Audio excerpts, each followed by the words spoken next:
नाजरीन ग्रामी, लफ्ज़ इल्यूमिनाटी का मतलब इल्म की रोशनी के अलम बरदार है और दूसरी तरफ इसका मतलब शैतान के पुजारी भी बनता है।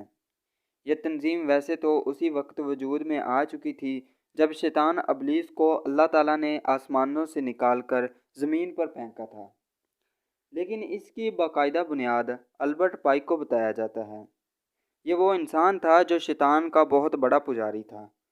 अल्बर्ट ही वो इंसान था जिसने ये दावा किया था कि तीसरी जंग अजीम की वजह इस्लाम बनेगा या हमारी तीसरी जंग इस्लाम के साथ होगी। इस तंजीम की नुमाइंदगी इख्तियार करने के लिए बाकायदा हलफ और शैतान की रबूबियत का इकरार करना पड़ता है, यानी शैतान को अपना रब मानना पड़ता है और ये वादा करना पड़ता है कि आज के बाद मेरी रूह का मालिक शैतान है, यानी शैतान को अपनी रूह बेच देनी पड़ती है और यूँ शैतान उन लोगों की ज़िंदगियों से इस तरह जुड़ जाता है जैसे वो उनके जिस्म का हिस्सा होता है। दूसरी अहम बात यह है कि तमाम तर इबादत सिर्फ़ और सिर्फ शैतान के लिए होती है। सजदा करने से लेकर उंगलियों और तकोनों या एहराम मिस्र के अजीबो गरीब निशान बनाने तक शैतान के पुजारी जानवरों के साथ इंसानों तक की कुर्बानियाँ करने से भी दरेग नहीं करते। ये लोग शैतान की खुशनुदी और उसकी ताकत हासिल करने के लिए हर वक्त अपनी तस्बीह पर शैतान का नाम लेते हैं और उसी से गैबी मदद मांगते हैं। ख़वातीनो हज़रात, इस तंजीम के शयातीन भी बहुत अजीबो गरीब है।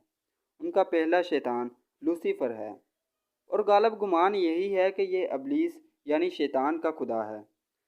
तंजीम के लोगों के मुताबिक ये सबसे बड़ा यानी समुंदरी खुदा है और हदीस में भी यही है कि शैतान अपना तख्त समंदर पर बिछाता है। इसके अलावा इनका दूसरा शैतान बिफूमेट है। इसकी शक्ल बकरे से मिलती है। इनके बाकायदा सींग और बहुत ही डरावनी शक्लें होती हैं। खुफिया तौर पर इनके बुत बनाकर इनकी इबादत भी की जाती है, जिन्हें शैतानी चर्च कहा जाता है, जहाँ इस तंजीम के लोग इकट्ठे होकर शैतान की इबादत करते हैं। इनका अलामती या जमाती निशान एक आँख है, जो कि दज्जाल की आँख है और उनका मसीहा है, और अपनी एक आँख को बंद करके दूसरी को खोलकर दज्जाल को शबीह बनाकर अपने पूरे इल्यूमिनाटी होने पर सच की मोहर लगा देते हैं। नाज़रीन ग्रामी, इनके बाकायदा दर्जे होते हैं। 1 से लेकर 37वें दर्जे तक के इल्यूमिनाटी शैतानी ताकतों के हिसाब से बहुत ताकतवर होते हैं। खैर, ये लोग पूरी दुनिया में फैले हुए हैं। इनका मरकज़ वैसे तो अमेरिका और इसराइल में है, लेकिन इनका मकसद पूरी दुनिया से तमाम मज़ाहब का खात्मा करना है और इस घटिया मज़हब इल्यूमिनाटी की तरवीज और इसका नफाज है। गुमराही पे डालने के लिए ये मखसूस लोगों को ढूंढ कर तरह तरह के लालच देते हैं, जिनमें दुनिया की तमाम आसाइशें और अंबार शामिल हैं।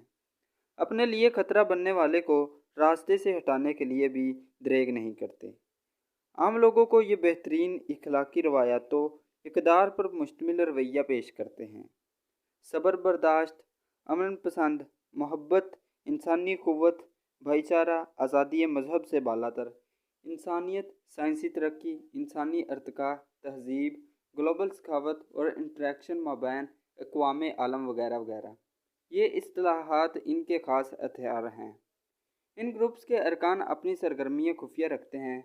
शुरुआत में अपने मज़हब की मुक़द्दस किताब और पैगंबरों के नाम पर हलफ लेते हैं कि वो तंजीमी मामलात में हर दर्जा राजदारी बरतेंगे, हत्ता कि अपनी औलाद से भी छुपाएंगे।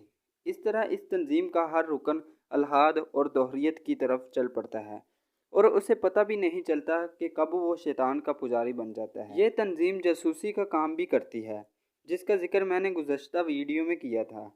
ये जहाँ कहीं भी रहते हैं, वहाँ मुस्तकबिल में होने वाली जंगों की तैयारी करने के लिए बड़े बड़े बैंकर्स तमीर करते हैं और ये इतने बड़े होते हैं कि एक बैंकर में 5000 लोग 10 साल तक ज़िंदा रह सकते हैं।